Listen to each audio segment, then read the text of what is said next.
Bonjour à toutes et tous et bienvenue dans ce webinaire organisé par nos trois structures, la coopérative Oasis, l'association Habitat Participatif France et l'association Hameaux Léger.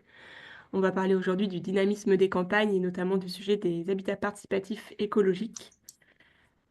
On va attendre que les uns et les autres puissent se connecter à ce webinaire. Pour information, ce webinaire est enregistré. L'enregistrement a commencé depuis le lancement du webinaire. Voilà, vous pouvez on- prendre connaissance des petits modules qui vont vous permettre d'interagir avec nous pendant cette heure et demie qu'on va passer ensemble. Notamment, il y a un petit module qui s'appelle questions-réponses qui s'affiche probablement sous la forme Q et R en bas de votre écran, sur lequel vous pourrez poser vos questions au fur et à mesure du webinaire. Ces questions seront modérées et collectées par notre équipe pour pouvoir les rassembler par thématique et y répondre sur la dernière partie du webinaire. Donc n'hésitez pas à utiliser ce module pour poser toutes vos questions au fur et à mesure des présentations. Voilà, je ne vois pas tout à fait les gens qui se connectent. S'il y a encore des gens qui arrivent, on va peut-être attendre encore un tout petit peu. Voilà, donc le webinaire va durer 1 heure et demie. Il est organisé par la coopérative Oasis, l'association Habitat Party France et l'association Hameaux Léger. On a envie de parler avec vous du dynamisme des campagnes, de la voie des habitats participatifs et écologiques dans ce dynamisme.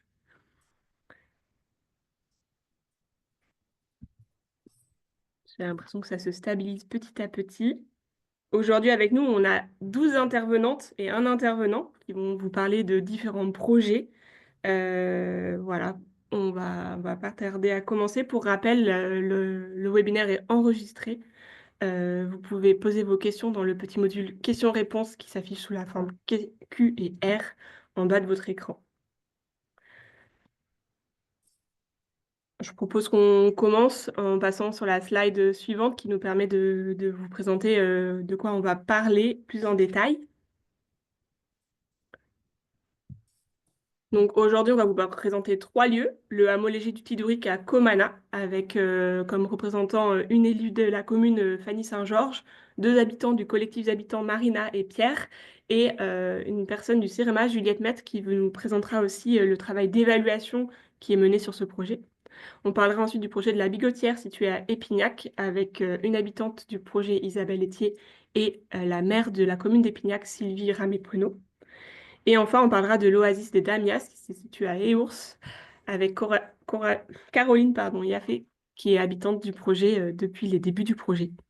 Et en deuxième partie de webinaire, on aura la réaction de l'architecte et urbaniste Sophie Ricard, je vais présenter juste après, qui pourra se présenter en quelques mots et qui pourra prendre du recul avec son expérience sur ces 3 projets. Et on passera en dernière partie de webinaire sur un temps de questions-réponses et d'échanges à partir de environ 14h, 14h05. Donc si vous avez des questions au fur et à mesure de la présentation, vous pouvez toujours les mettre dans le petit module questions-réponses Q et R qui se trouve en bas de votre écran. Et probablement ensuite sur la droite, une fois que vous l'avez ouvert. On va passer à la slide suivante pour présenter les différentes structures. Je laisse Claire présenter la structure Habitat Participatif France. Oui, merci. Donc pour ceux et celles qui ne connaissent pas, donc Habitat Participatif France est un mouvement citoyen créé dans les années 2010 qui a pour objectif de promouvoir et soutenir le développement de l'habitat participatif en France. Il regroupe à la fois des collectifs d'habitants, futurs habitants, militants engagés pour l'habitat participatif, structures, associations professionnelles et partenaires de l'habitat participatif. Et l'association a pour but de développer, enfin soutenir le développement de l'habitat participatif en France. On a 4 grandes missions. La première, c'est informer et sensibiliser le grand public sur l'habitat participatif. La deuxième, c'est porter un plaidoyer au niveau national pour lever les freins et les verrous qui peuvent bloquer le développement de l'habitat participatif en France.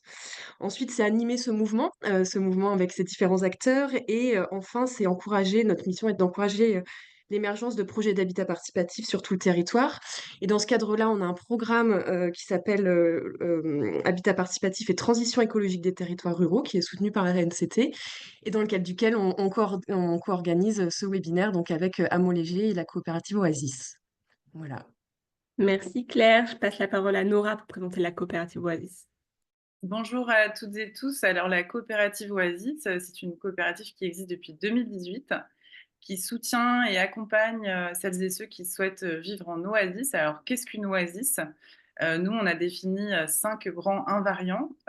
Donc, une oasis, c'est d'abord un lieu écologique et collectif où des habitantes et des habitants se retrouvent autour de valeurs de partage et de mutualisation, également autour d'une gouvernance respectueuse des individus, des valeurs d'ouverture aussi sur le monde, de sobriété et de souveraineté alimentaire.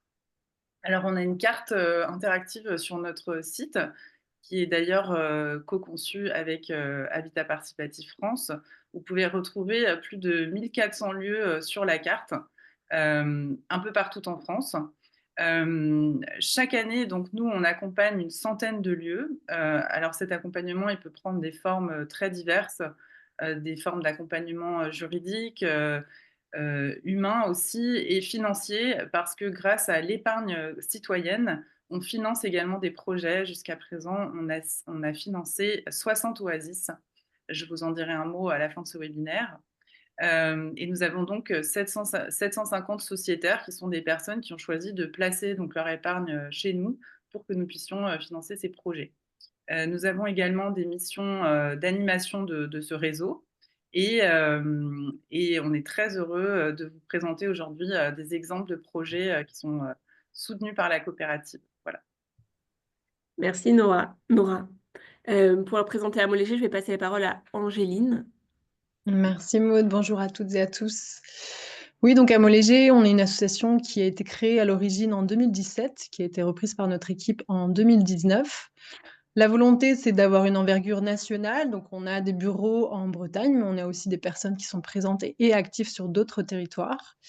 Et notre objet principal, c'est vraiment d'accompagner la création d'éco-hameaux, qui se veulent accessibles financièrement, qui ont une volonté de dynamiser le vivre ensemble et le partage, voilà, toutes ces valeurs qui nous rassemblent aujourd'hui, et avec un montage anti-spéculatif sur un foncier communal. C'est un peu la spécificité d'Amo Léger dans cette dynamique. Aujourd'hui, on accompagne 30 projets sur le territoire français. On a 5 projets qui sont finalisés. On pourra mettre en avant le projet de Comana aujourd'hui. Et on a aussi tout un volet sensibilisation, formation auprès de différents publics, que ce soit le grand public, les élus, les institutions de manière générale, pour sensibiliser sur des thématiques comme l'habitat léger, mais pas que, l'habitat participatif, voilà, les autres modes d'habiter, comme on aime le mentionner. Merci. Donc, vous avez pu entendre Nora, Claire, Angéline qui ont préparé ce webinaire avec aussi l'aide de Berthilde dont on va moins entendre la voix, mais qui est là en petite main derrière pour modérer toutes vos questions et faire passer les différentes slides. Merci à toute cette équipe pour la préparation.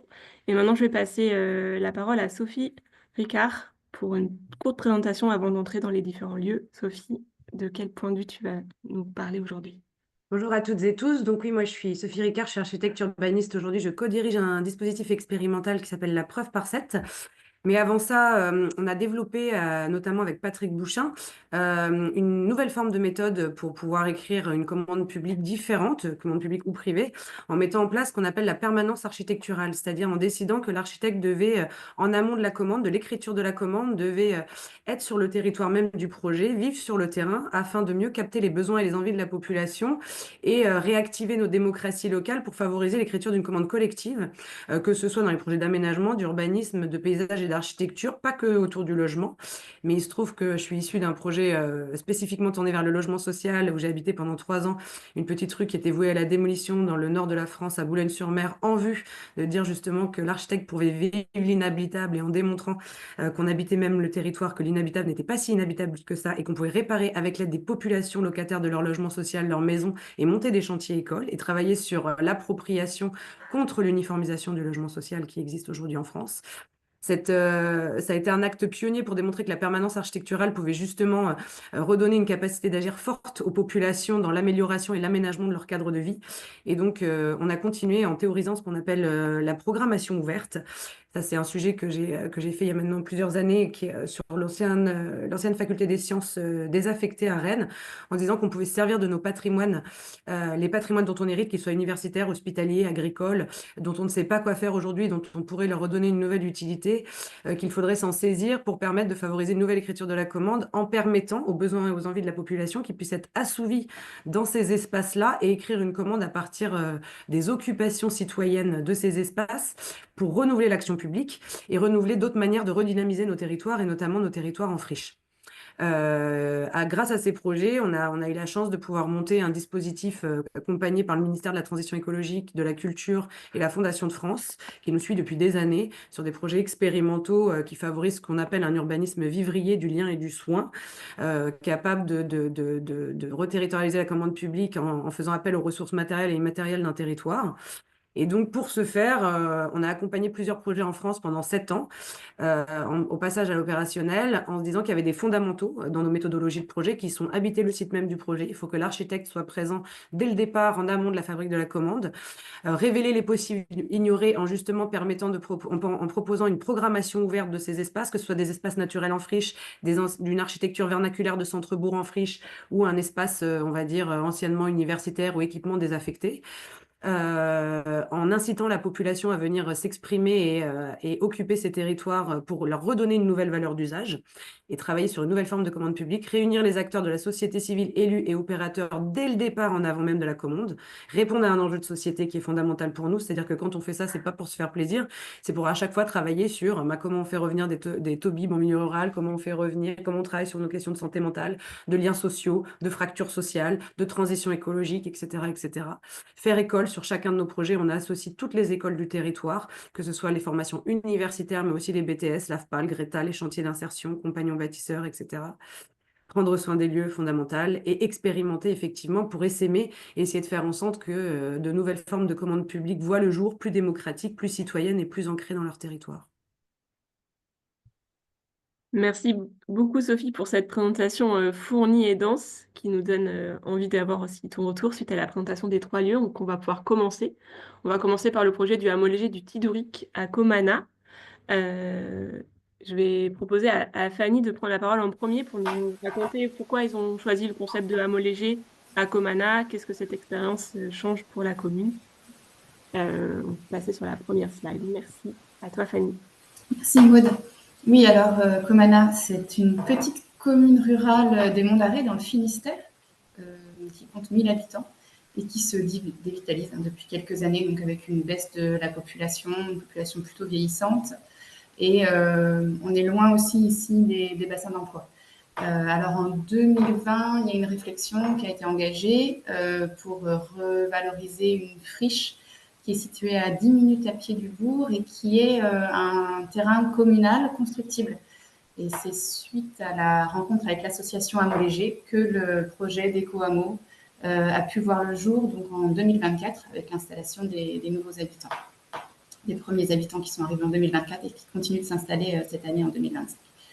Donc aujourd'hui, la commune, elle met à disposition ce terrain-là, à disposition de l'association d'habitants, en contrepartie d'un loyer qui est accessible sur une durée de 99 ans pour que des habitants puissent s'installer dans des petits habitats écologiques, sobres, sans fondation, enfin des fondations démontables, donc dans de l'habitat participatif puisqu'on mutualise des espaces et des ressources. Donc pour la commune, pour nous, en fait, c'est un moyen de permettre à des nouveaux habitants de venir s'installer ici, dans un logement décent, d'accéder à un mode de vie qui est durable et tout en contribuant en fait à la revitalisation de notre territoire. Donc ce qu'on observe aujourd'hui, nous, c'est que donc on a pu faire venir une nouvelle population qui porte un renouvellement. Il y a des profils qui ont peu de moyens financiers, mais qui sont dynamiques, qui portent des projets qui ont du sens, avec notamment des projets professionnels sur la commune, mais aussi d'autres activités diverses variées.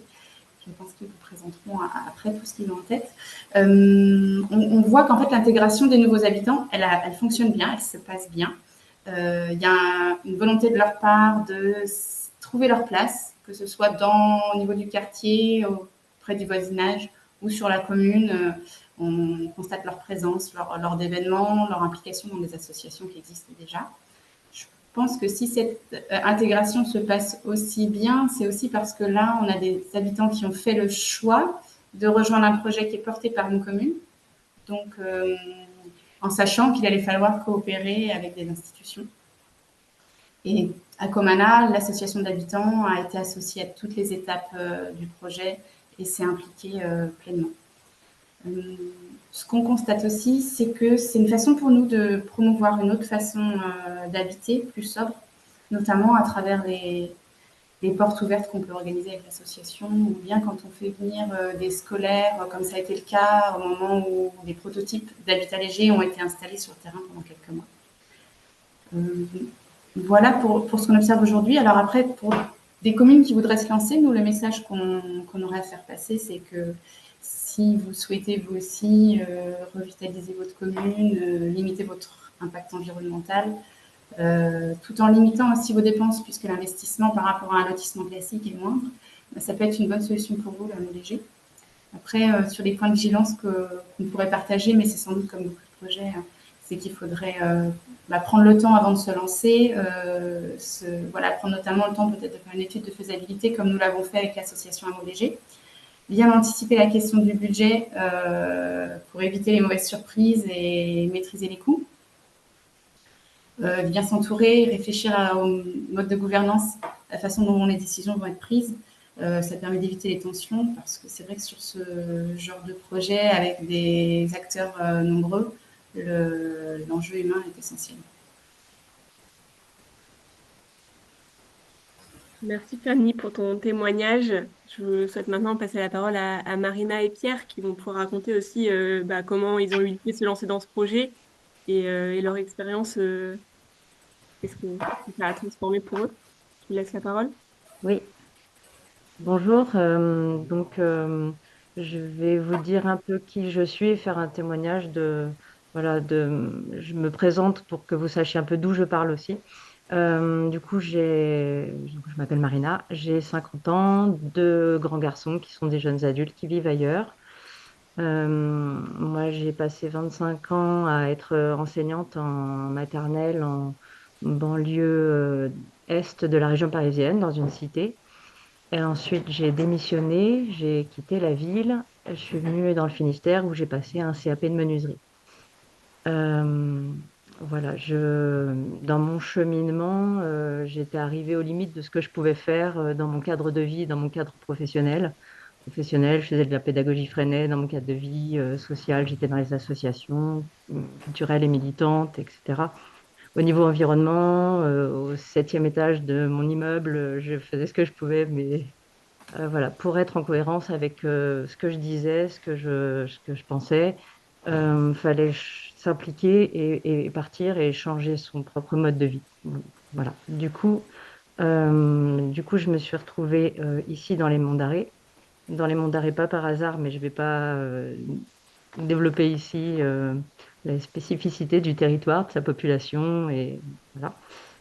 Par contre, avec l'envie de continuer à faire société et de participer à faire advenir le monde dans lequel j'ai envie de vivre. Et donc aujourd'hui, j'ai un mode de vie au sein du collectif qui est plus respectueux de la nature et donc de moi-même aussi et des gens. On a réduit nos besoins, mais pas notre confort. Le mode de vie en collectif nous permet de mutualiser plein de choses. On a nos espaces individuels qui sont plus petits, mais on a plein d'espaces partagés et où tout le monde apporte ce qu'il a, le met en commun au niveau matériel, mais au niveau de l'énergie et de l'enthousiasme aussi. Et donc ça, c'est très, très porteur. Et puis, on s'est choisi. On a des affinités et en même temps, on est très différents les uns des autres. On a des âges différents, des parcours différents. Et c'est une manière de continuer à se transformer, à grandir. Et ce qu'on fait au sein du collectif, en fait, on a envie de le faire aussi au sein du village et de la commune.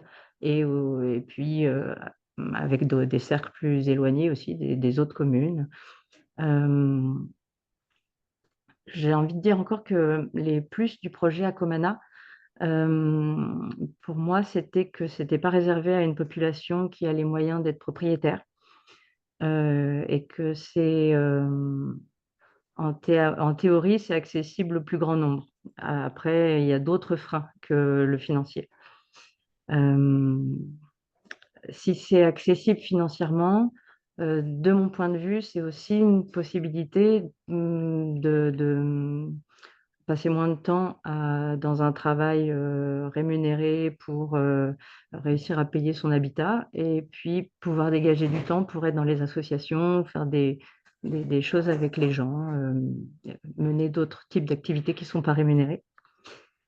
J'ai envie de dire aussi que le fait du bail amphithéotique et le fait qu'on soit locataire, ça apporte plus de souplesse et de légèreté dans le fait de faire collectif et de se dire qu'on peut aussi partir de manière pas trop compliquée. Et que c'est engageant, on s'engage sur le long terme, mais l'aventure humaine, c'est un paramètre à gérer aussi conséquent et voilà, de se dire on peut aussi, à- comme dans n'importe quelle location, partir et aller dans un autre collectif. Les plus de ce projet, c'est aussi que c'est un projet qui est impulsé par la mairie et donc par les habitants aussi. Et qu'on a tout de suite créé beaucoup de liens avec les habitants et qu'on s'est senti accueillis et que nous-mêmes, on vient apporter notre énergie dans différentes associations. Et puis pour finir, cerise sur le gâteau, c'est un projet un peu pilote. On défriche pas mal de choses et c'est pas toujours simple. Mais c'est super enthousiasmant de se dire que si ça marche et si c'est positif, ça donnera envie à d'autres communes, à d'autres gens de se lancer, de vivre comme ça, voilà, ça ouvre des portes, des possibilités, voilà, j'ai dit. Merci Marina. Elle a déjà presque tout dit. Ouais, je peux Ouvrir revenir sur collectif ouais, et puis parler un peu votre des projet. gens qui sont dans le collectif, de nos projets, de nos avancées. Moi, je suis arrivé à la fin de ma vingtaine avec une envie de vie simple, de vie en collectif et proche du végétal. J'en ai parlé à un ami qui s'appelle Yann et on est arrivé ensemble au premier appel à projet il y a 2 ans et demi à Comana. Et on est arrivé avec un projet de restaurant potager. Donc lui, il est en train de reprendre la crêperie en face de l'église, dans une commune qui a grand besoin de bars et de restaurants. Et moi, je vais alimenter le restaurant avec les légumes. On a 1 hectare, on a la chance d'avoir 1 hectare de terrain autour de la zone constructible.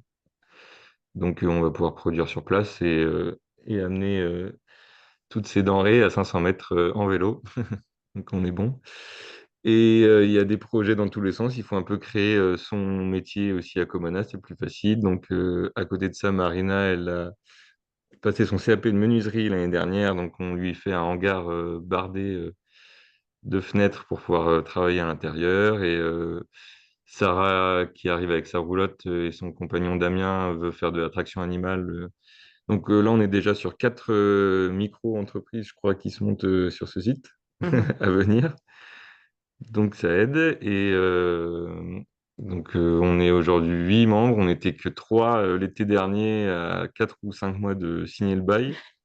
Mais ça l'a fait par le bouche à oreille, par les rencontres locales. C'est surtout des locaux, en fait, qui sont reliés au territoire, qui sont venus rejoindre les rangs et grandir l'aventure et reprendre un petit peu le relais aussi sur tous ces rôles qu'on a dû mener à 3. Et ça nous a fait du bien aussi d'avoir toutes ces nouvelles forces vives pour nous aider. Donc tout ça, ça s'est plutôt bien Il y goupillé. a même des gens qui habitaient à Comana, qui ont vendu leur maison, Estelle, Oui, pour venir habiter en yourte sur le terrain.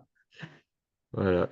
Il y a des grandes décisions qui se font et des initiatives et des changements de vie parfois attendus depuis longtemps qui peuvent être permises par ce genre de projet. Voilà pour moi et mon témoignage. Merci beaucoup, Marina et Pierre. Je vais passer du coup maintenant la parole à Juliette Maître qui va nous partager aussi un travail qui est mené dans le cadre du soutien par la Banque des Territoires. C'est-à-dire que le projet de Comana est un projet qui est lauréat du programme démonstrateur de la ville durable, qui est donc fait de ce projet un des 40 projets que l'État choisit comme démonstrateur de nouvelles manières de faire la ville et la campagne finalement.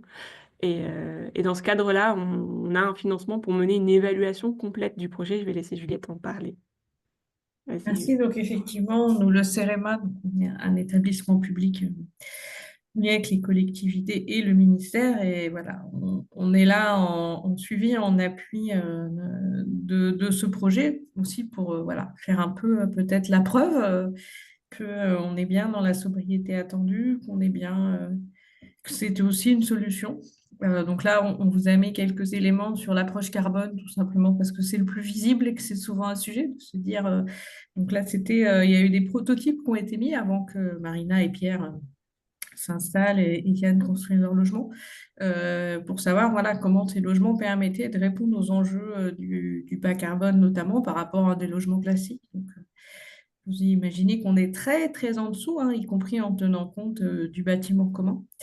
Et puis là, évidemment, on poursuit avec les habitats qui sont créés, avec aussi les discussions. Certains posaient la question, ben voilà, quel bilan carbone, quel bilan en eau, comment on fait la preuve de cette sobriété sans renier sur le confort. Voilà, ce n'est pas de l'habitat précaire, c'est pas de l'habitat inconfortable. Voilà, on y vit bien, vous avez la preuve devant vous. Voilà, donc on suit toutes ces dimensions-là, mais y compris, comme disait Fanny, bah, les modes de faire, voilà. C'est pas si simple que ça de faire simple en France, de faire simple, sobre et low-tech. Voilà, donc c'est aussi comment on peut documenter tout ça pour permettre à ce genre de projet d'émerger ailleurs en France et à tout le monde bah, de progresser sur l'ensemble de ces sujets. Voilà. Donc on fait des rapports annuels. Voilà, le premier est disponible et puis on reviendra vous voir cet été. Vous allez être beaucoup plus nombreux. Ravi de pouvoir voilà, venir vous revoir pour poursuivre ça dans le temps, parce que c'est des démarches qui prennent du temps et qui s'installent dans un temps long. Merci beaucoup, Juliette, pour ce partage. On a fini sur le projet de Comana. Si vous avez des questions sur ce projet auquel on n'a pas répondu lors de cette présentation, vous pouvez continuer de les mettre dans le petit module questions-réponses. On les prend en note. Elles vont être du coup rapatriées, comme ça on pourra répondre de manière groupée. Et on va passer au projet suivant. Et je vais laisser Nora poursuivre la modération de ce webinaire. Vas-y, Nora. Oui, bonjour à tous et tous. Alors, on va rester en Bretagne pour le prochain projet qui s'appelle La Bigotière, qui va être présenté aujourd'hui par deux personnes, Isabelle Etier, donc, qui est habitante et cofondatrice, et Sylvie Ramé-Pruneau, qui est la maire de la commune sur laquelle est installée La Bigotière. Alors, La Bigotière a la particularité d'être à la fois une oasis et un habitat participatif. Donc, Isabelle, est-ce que tu peux nous en parler ? En allumant ton micro. Merci. Ah, est-ce que tu peux allumer ton micro? Ah oui, avec mon micro allumé, c'est mieux. Vous m'entendez bien? Voilà, merci Voilà. beaucoup. Alors, par contre, il va falloir rembobiner un peu les diapositives. Voilà, tu peux t'arrêter là, c'est pareil. Allez, on vous emmène à la Bigotière. On va faire effectivement cette présentation à deux voix avec Sylvie Ramé-Pruneau, parce que finalement, cette histoire, c'est celle d'une rencontre en fait entre des habitants d'un habitat participatif, oasis aussi, et un territoire. Alors, c'est au XIIe siècle en terre de Gaulle qu'est née une métairie qui est devenue la Bigotière. Et c'est là que nous arrivons en 2016. Tu peux faire un petit clic si tu veux, Berthilde, si c'est toi qui es à la manette. Nous voilà, voilà. Nous sommes 12 amis de longue date et nous cherchons un lieu pour habiter ensemble et surtout pour faire des choses ensemble. En fait, c'est vraiment ça qui nous anime. Ça fait un peu plus de 2 ans qu'on s'est lancé dans cette aventure et on a démarré notre chemin faisant en faisant des voyages d'études. Voilà, on a visité beaucoup de lieux alternatifs, de lieux inspirants pendant ces 2 années de recherche de lieux. On a bien sûr rêvé notre futur lieu. On a rencontré quelques maires de la région, si on voulait vraiment s'implanter dans cette région, là, entre Rennes et Saint-Malo. Et pour nous arrêter finalement à Épignac, où nous avons acheté la Bigotière en septembre 2016. Alors c'est une ferme qui s'étend sur 4 hectares et demi. Elle comprend à ce moment-là une seule maison d'habitation que nous réservons pour le lieu d'accueil social qu'on veut créer sur le lieu. Le reste, ce sont des sous à cochons, une étable, une très vieille longère, qui a été une habitation, puis des écuries, et qui est, quand on arrive, un immense débarras, tout est plus ou moins en bon état et mérite beaucoup d'énergie, de se projeter aussi, des copains motivés pour nous aider. Et puis, on a fait appel aussi, bien sûr, à des professionnels. Et on est parti pour 2 ans de rénovation. Un petit clic. Voilà. Alors, tous les travaux en fait des parties communes et des extérieurs, pour ça on a organisé des chantiers participatifs avec le réseau Twiza. Et en fait, ces chantiers-là, c'était vraiment des moments forts. On a fait des belles rencontres. Il y a des amitiés qui durent de ces rencontres-là.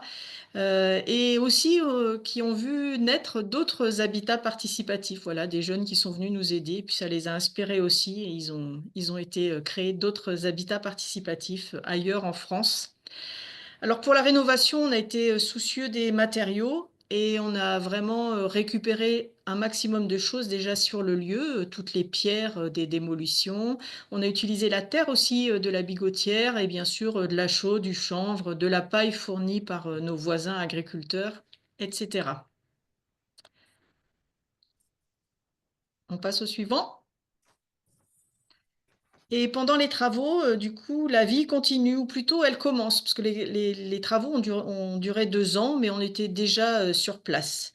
Donc on va revenir en 2016. Gilbert, un des fondateurs, quitte la DDE, qui ne lui convenait plus vraiment, et il passe son CAP boulanger à 55 ans. Il installe son four à pain à feu de bois sous un appentis, en attendant que les seaux à cochon qui devaient l'accueillir ressemblent à un fournil. Il lance sa boulangerie Escalpin dès fin 2016. Il fait du pain 2 fois par semaine et il trouve une place sur le marché de Dole de Bretagne le samedi matin. Pendant ce temps aussi, nous adaptons la maison d'habitation pour le lieu de vie et d'accueil social avec l'aide des compagnons bâtisseurs.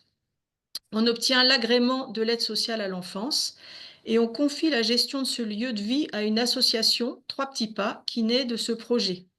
Donc, au départ, 3 habitantes y travaillent et une 4e salariée est recrutée. 3 petits pas ouvrent en septembre 2017 et 3 mamans viennent y vivre avec leur bébé. Dès janvier 2017 aussi, nous décidons d'inviter nos voisins pour faire connaissance. Nous repérons les maisons alentours et les propriétaires des terres. Et après, enquête pour identifier les personnes, ce qui n'est pas si facile que ça. On leur porte des invitations chez chacun d'eux. Ils répondent présents et autour d'un apéritif, chacun se présente et nous leur présentons notre projet. Ils ne se connaissent pas tous, mais tous connaissent la Bigotière qui fait partie du patrimoine local. Robert, qui est là, est né juste là, près de la cheminée. Ils sont curieux, se demandent si nous sommes des hippies ou une secte. Voilà, ils se demandent si on vit tous ensemble et même si on est des échangistes. C'est un moment en fait très important pour notre acceptation dans le territoire. Nous apprenons ce jour-là qu'il faudra du temps et de la délicatesse pour apprivoiser le monde qui nous entoure et qui n'est pas le nôtre, hein, c'est nous qui venons habiter là. Et nous sommes d'ailleurs encore aujourd'hui des parigots pour certains villageois. Sylvie, peut-être qu'à ce moment de l'histoire, vous pouvez nous dire comment vous avez vécu l'arrivée de ces personnes, de ce groupe en fait, sur la commune d'Épignac. Oui, bonjour à tous. J'avais effectivement entendu parler avec les collègues maires d'un projet, voilà, on ne savait pas trop ce que c'était, etc. J'avais quand même pas mal de curiosité. Vous avez sollicité un rendez-vous, donc j'avais un peu envie de savoir ce qu'il en était en fait. Et je pense que c'est à l'issue de ce premier rendez-vous, j'étais accompagnée par une adjointe qui était déjà un peu sensibilisée à l'habitat partagé notamment. Et c'est vrai qu'à la suite de ce premier rendez-vous, bon, ça m'a... Alors, j'étais assez surprise que ce groupe de personnes, ce choix de vie et ce groupe de personnes ait souhaité s'installer à Épignac. En même temps, curiosité et j'ai été rassurée très vite en fait par les porteurs de projets. Et je crois vraiment que c'est à ce premier rendez-vous que je me suis rendu compte que bon, ils avaient quand même la tête sur les épaules avec tout ce que j'avais entendu, ce que vous avez dit, hein.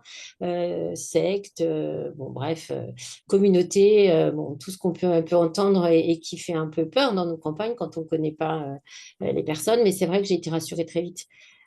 Voilà, et c'était vraiment un beau projet. Et je pense qu'effectivement, d'aller vers les habitants, de vous intégrer aussi dans beaucoup d'associations, ça a permis de se faire accepter et puis connaître surtout. Parce que c'est souvent ça, en fait, l'angoisse, les peurs, elles viennent parce qu'on ne sait pas trop qui est derrière, pour faire quoi, comment, etc. Voilà. Et oui, et nous avons voulu ouvrir ce lieu sur le territoire. Si tu veux passer de diapositive. En fait, on le voulait vraiment ouvert, ce lieu. On ne voulait pas du tout vivre dans notre bulle. Gilbert, le boulanger, il a tissé beaucoup de liens sur le marché. Voilà, il a beaucoup parlé, échangé, et il a aussi invité les gens à passer nous voir et à acheter du pain directement au fournil. Et comme il le dit très bien, bah, les gens viennent acheter leur pain et en même temps, ils achètent le droit de jeter un œil sur la bigotière. Et ils reviennent en général. Et autour du pain, nous créons aussi les fameuses soirées tartines. Voilà, on achète des ingrédients, le fournil fournit le pain, on laisse faire le bouche à oreille, les gens viennent, alors tous les gens, nos familles, nos amis, les voisins, des habitants du territoire, des curieux aussi. Chacun garnit sa tartine et la repasse au four. On met quelques sous dans la boîte de participation libre, on s'assied dehors autour des grandes tables, on discute, on sort des instruments, on chante, jusque tard dans la nuit. Les voisins sont là, donc on ne dérange personne. La convivialité a vraiment une place centrale pour notre rencontre avec le territoire et créer des liens. Tous les ans, nous organisons le printemps de la Bigotière. Donc, c'est un week-end à thème. On a eu l'inauguration d'abord en 2019, puis une journée sur l'eau, une journée sur un week-end sur l'arbre, une inauguration de la place du village, etc. On a acheté un chapiteau qu'on monte tous les ans dès le mois de mai et on organise des soirées cinéma, des débats, des stages, des concerts, des fest-noz, des festivals. La Bigotière devient un lieu attrayant où les villageois, nos voisins, nos familles et nos amis se croisent, se rencontrent et rêvent ensemble et voilà, font la fête. C'est vraiment quelque chose de, je crois, qui nous caractérise vraiment. Sylvie, si vous voulez ajouter quelque chose, vous êtes venue souvent à nos fêtes. Oui, oui, oui, tout à fait. Mais moi, j'ai l'habitude de dire qu'à la Bigotière, il y a une idée à la minute, quoi. C'est-à-dire qu'en fait, il y a énormément de ressources. Vous partagez vos compétences, vous avez ouvert le lieu et puis vous permettez enfin, vous proposez en tout cas toutes sortes d'animations. Et je pense que nous, en tant qu'élus, Épignac, c'est 1460 habitants. C'est précis parce qu'on vient de faire le recensement, mais c'est vrai que nous, élus de petites communes, malgré tout, moi, je pense qu'on a un rôle de facilitateur pour ce genre d'initiative citoyenne. On ne peut pas compter toujours sur les élus pour tout faire. C'est pas possible. Donc, clairement, quand on a des gens qui veulent dynamiser, alors il y a eu tout l'aspect patrimonial aussi, hein. C'était quand même une ferme importante de la commune. Donc, la préservation de ce patrimoine et puis toutes les propositions que vous pouvez faire, qu'elles soient culturelles ou autres, dans la convivialité toujours. Mais c'est important, oui. Et puis, il y a tout, mais vous allez peut-être en parler tout à l'heure, tout ce qui est mise en relation des producteurs avec les consommateurs, etc. Mm.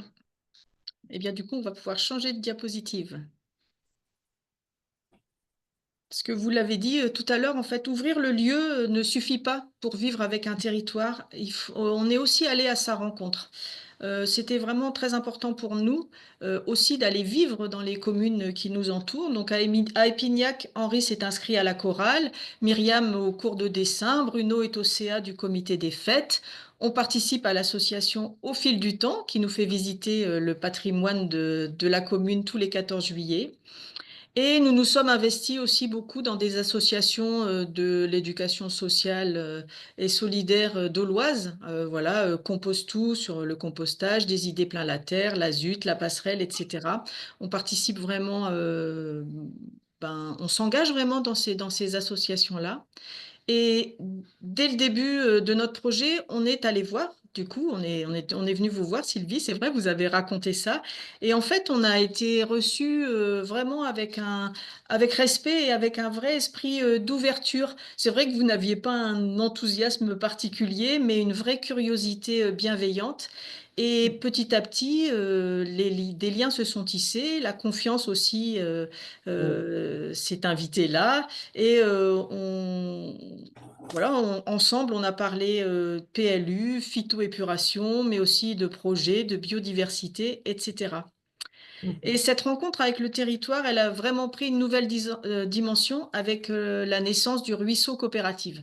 Donc le ruisseau coopérative, c'est Jean-Luc, un des habitants, qui a aussi quitté la fonction publique pour créer une SIC, une société coopérative d'intérêt collectif, sur le lieu.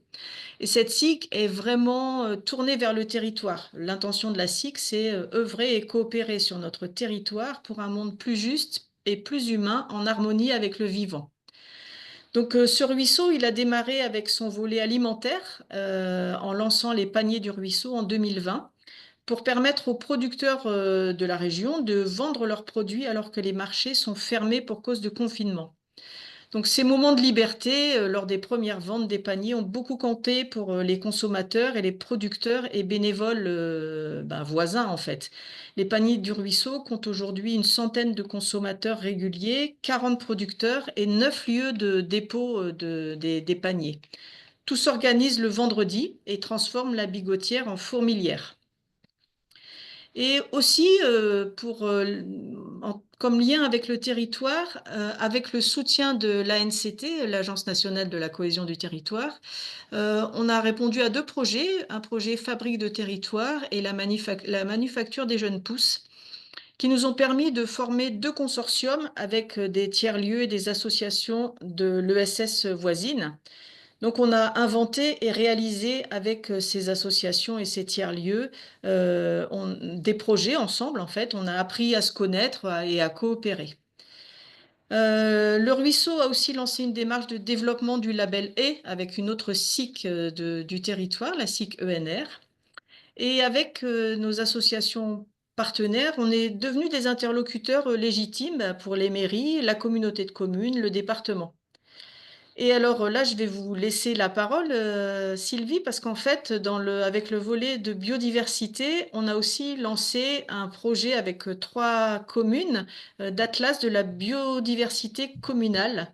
Voilà, donc là, vous allez même mieux en parler que moi, parce que vous étiez vraiment actrice de ce projet, bien plus que moi, finalement.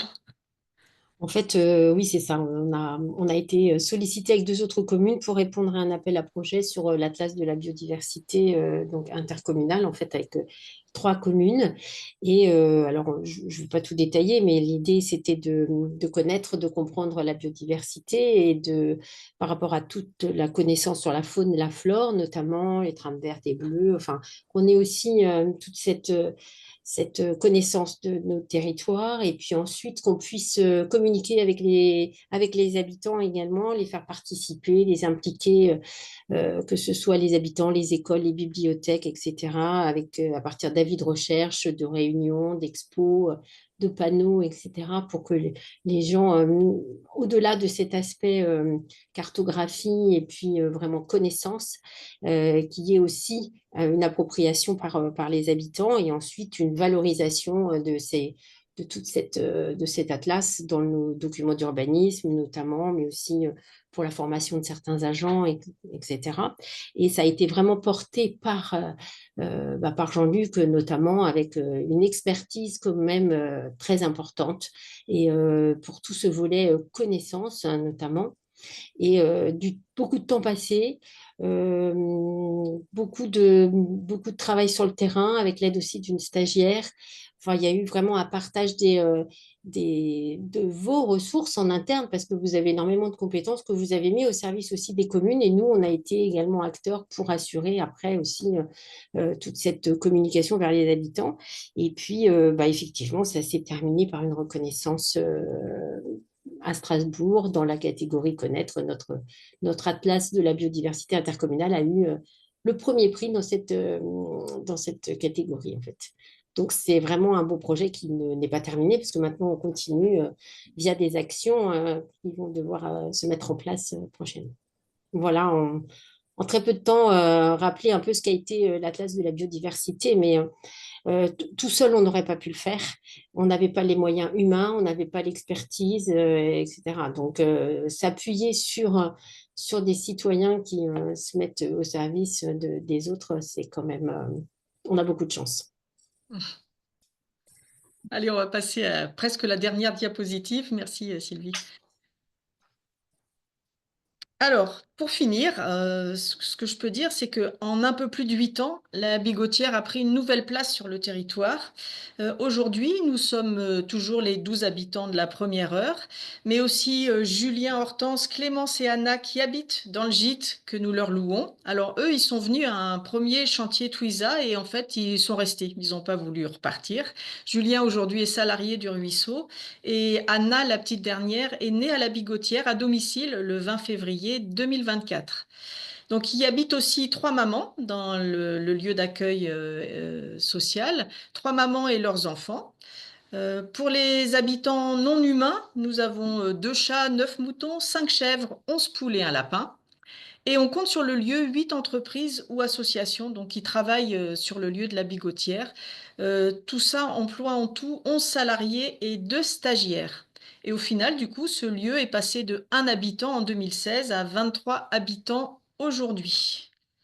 Et voilà, tu peux envoyer la dernière diapositive pour dire que, évidemment, l'aventure continue. Merci pour votre écoute. Merci. Et vraiment, je rajouterais simplement qu'il y a beaucoup de dynamisme. Il y a un réseau qui s'est mis en place. Il y a une relation de confiance parce que bon, c'est pas toujours simple de faire coïncider les projets avec les règles d'urbanisme, des choses comme ça, par exemple. Donc, il y a vraiment une confiance mutuelle et il y a un travail en commun qui est très intéressant. Voilà. Grand merci à toutes les deux pour cette présentation vraiment très riche qui donne envie de venir passer vous voir. Mais avec plaisir, hein, vous venez quand vous voulez. Pour rappel, donc, si vous avez des questions, vous pouvez les poser dans le chat et les intervenantes et intervenants y répondront à la fin de ce webinaire. Alors, on va changer de territoire. On va rester toujours en territoire rural, mais cette fois, on va aller dans les baronnies provençales. Caroline, est-ce que tu es avec nous? Oui, c'est bon. Je vous écoute avec beaucoup d'attention et d'intérêt. Super. Donc, Caroline va vous présenter l'Oasis des Damias, dont elle a été l'une des cofondatrices et dont elle est habitante. Alors, je vais surtout commencer par parler du village des Our, dont le hameau d'Amiens fait partie. En fait, nous, c'est une aventure qui a commencé il y a presque 50 ans maintenant, puisque les premiers arrivants sont arrivés donc dans ce petit village, les premiers jeunes, en 75. C'était un village qui était pratiquement abandonné, hein, comme la plupart de ces villages perdus dans la montagne. Voilà, dans ces années-là, il y avait une dizaine d'anciens qui habitaient avec un petit troupeau de chèvres, mais on pouvait dire simplement qu'ils vivotaient. Et il y a un groupe de jeunes qui ont pu racheter quelques habitations, quelques maisons, et qui petit à petit ont commencé donc à s'implanter dans ce village. Moi, je suis arrivée quelques années plus tard et j'ai vraiment été fascinée par j'ai envie de dire, par le potentiel qu'il y avait à recréer vraiment un village, de repartir de rien et de rebâtir.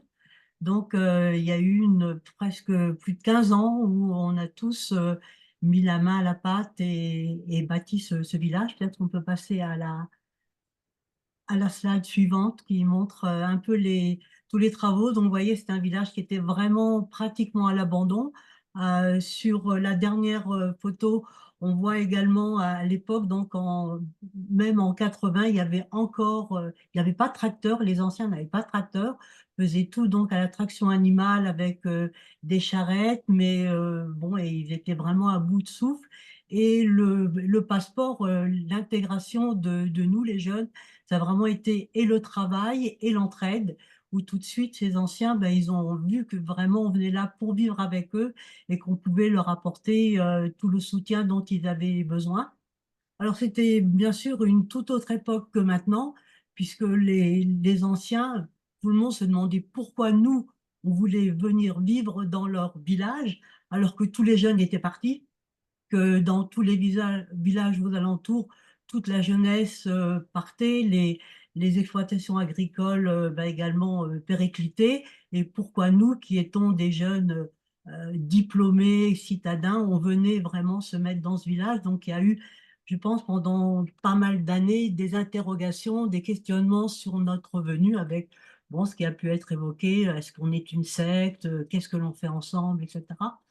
Mais le lien avec les anciens du village a été très très fort tout de suite, notamment également avec la naissance de nos premiers enfants. Ben, tout de suite, ça crée une grande famille.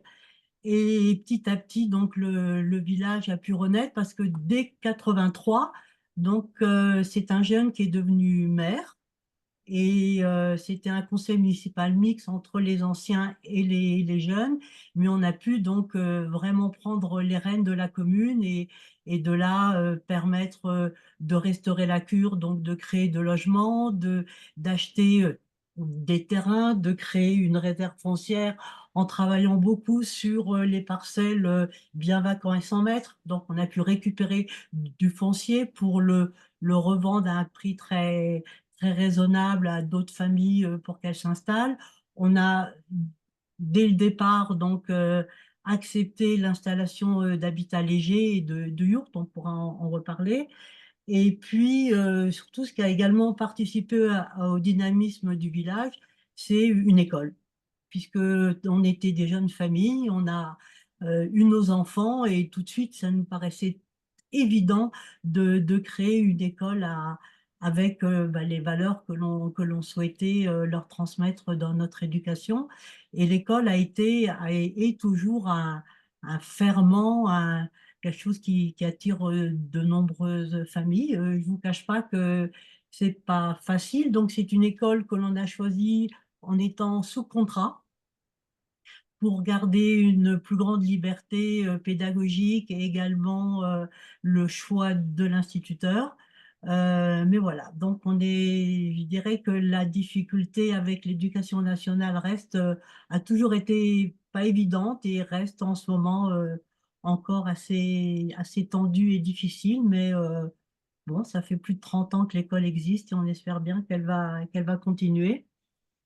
Donc, ce village, en 80, il y avait une vingtaine de personnes, et puis je dirais toutes les décennies, il y avait une vingtaine de personnes en plus, puisque en 2000, on était plus de 90, et aujourd'hui, on est 150. Bon, ça reste vraiment un tout petit village, hein, comparé à vous, quand même, vos autres communes.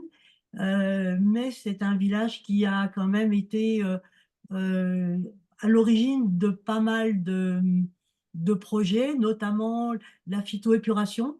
Ça a été la première station implantée de roseaux dans le département des Hautes-Alpes et je crois même dans toute la région PACA.